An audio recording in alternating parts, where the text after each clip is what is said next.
para malagyan ko na pala ng itim itong aking ginawa na litra, itong inukit ko. So ito pala yung ginamit ko dito, putik, para malagyan ko lang dito yung mga litra na inukit ko. Tsaka pagkatapos ko malagyan ng putik, susunugin ko ito mga boss. So ganito lang pala yung paggawa ko dito para yung mga parting iba dyan na hindi talaga siya masunog. Yung masunog lang talaga dito yung mga litra lang. So ganito lang mga boss, pinantay ko lang siya gamit tong eskwala. Pagkatapos naman binasa ko siya para lumabas lang yung mga litra dyan. So ayan lang siya mga boss. Pagkatapos niyan, kailangan na siyang sunugin. So ito yung ginamit natin dito mga boss para umitim ito, para natural lang talaga siya. At saka hindi mo na kailangan gumamit talaga ng pintura para mas maganda talaga mga boss. Sabi mo talagang natural design din talaga yung ating ginamit dito na pangkulay. Siyempre sunog-sunog design mga boss. Ayan, napakaganda lang ito mga boss pag malagyan na talaga siya ng top coat. Talaga ma-appreciate mo talaga itong litra. So ito yung naisipan ko dito na gamitin itong sunog-sunog gamit itong torch.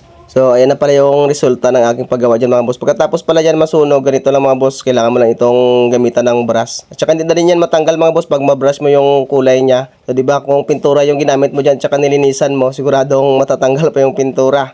Pero ito mga boss, dahil sinunog, talagang okay talaga yan siya. Pagkatapos ko pala yan siya malinisan mga boss, ito na yung aking ginawa. Pinantay ko na din ito mga boss para ilalagay ko na din sa kanyang base. So, ganyan lang mga boss, kailangan lang ng eskwala para sigurado talaga siya na pantay talaga siya. Itong ginagawa ko pala mga boss, ito pala yung sasandirin ko na para magpa-box talaga siya na line. So ayan lang mga boss, kailangan lang talagang gamitan ng eskwala para pantay talaga yung pagsandir. So ayan mga boss, dahil nalagyan ko na siya ng linya.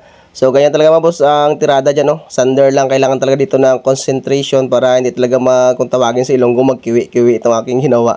So, para ano talaga mga boss, matuwid talaga itong linya na gagawin ko dito. So ayan lang tirada natin dyan mga boss, para may ano talaga siya mga boss, parang border niya mga boss, para mas maganda din siyang tingnan. So ito din yung dagdag design niya. Ito lang talaga yung pinakamahirap dito mga boss, dahil kung pasmado yung kamay mo dito, siguradong kunting pagkakamali mo lang talaga dito, siguradong palpak na talaga siya mga boss.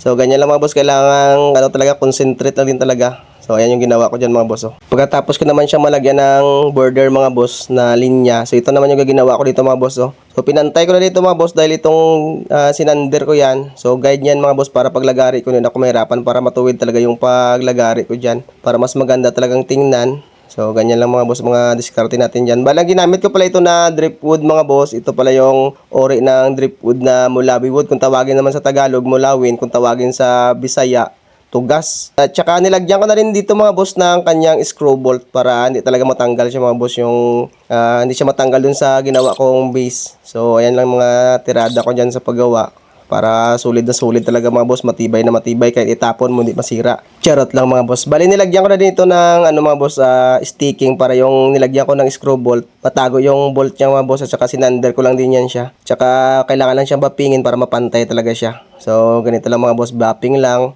Tsaka nilinisan ko na dito mga boss, para pag matapos ko itong linisan, lalagyan ko na ito ng top coat para makita na ninyong yung resulta nito mga boss. Shoutout ko pala Marivic Balmacida from Tantangan, South Cotabato. Shoutout ko din Jason Bahada. Shoutout din kay Nono Climber Vlog from Dumarao, Capiz. Shoutout ko din si Mark from United States of Colombia. Sa mga nagpapa-shoutout, ayan, maraming salamat pala sa inyong suporta. Hindi ko man kayo maisa-isa na ma-shoutout lahat, pero maraming salamat talaga sa inyong suporta. So bali nilagyan ko na pala siya ng top coat mga boss. Ito na pala yung resulta niya mga boss. So, itong niuna ko na nilagay, sanding sealer pa ito mga boss, para lilitaw na talaga itong natural na kulay nitong driftwood pag malagyan siya ng top coat. So ayan lang mga boss, mga diskarte natin dyan. Kung mapapansin yun mga boss, no, umiba na talaga yung kulay niya. Yung dating kulay niya na parang galing lang sa ilog talaga. So ngayon mga boss, makikita na talaga ninyo yung resulta nito, na talagang nag-iba na talaga yung kulay niya. Naging antique design na talaga siya mga boss, kung mapapansin yun mga boss.